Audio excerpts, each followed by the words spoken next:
and this ship actually fought in the First Persian Gulf War. She was then decommissioned again in early 90s and transported to Bremerton, Washington, and Hawaii fought very hard to get her there because this is where she belonged. You notice the firepower on that ship, 3 huge gun turrets. What you're looking at there is the largest weapons that we put on warships. Those are 16-inch diameter guns, and each one of those guns can fire a projectile that weighs nearly 3,000 pounds, well over 20 miles. And that's the reason why these ships were built, for that offshore, that long-distance firepower and support. We're making our way now back toward the memorial. How many of you has actually been on the memorial before, just to show it here? Okay, about 10 of you. For those of you first time out here looking at it up close and personal, you notice when we passed, it has a very distinctive shape, sort of high in the front, and that big sag in the middle where all the large openings are, and then she rises in the rear. And that pretty much defines the 3 parts of the memorial. If we were boarding, we would go through the entryway, and we would go into what's called the vestibule.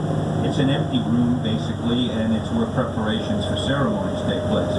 Most of the ceremonies take place inside the assembly area, and that's the area defined by those large openings.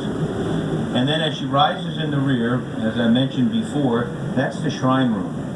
And it's the most sacred part of the memorial because inside the shrine room is the Wall of Honor. On that Wall of Honor are the 1,177 men who died that morning. The crew numbered over 1,500. Ironically, and surprisingly, there were 38 sets of brothers that were assigned to the ship's crew. Of those 38, 3 were triplets. A total of 79 brothers. 16 survived. 1 set of brothers actually made it out together. Now there were 337 survivors, and one of them put in his will that he wanted to have his ashes interred or buried into the ship after he passed away. And when they opened up the will of Gunner's Mate Second Class Teslo in 1982, when he passed, that's 37 years after the war, the Navy not only granted him his wish, but they opened up the program for any other survivor.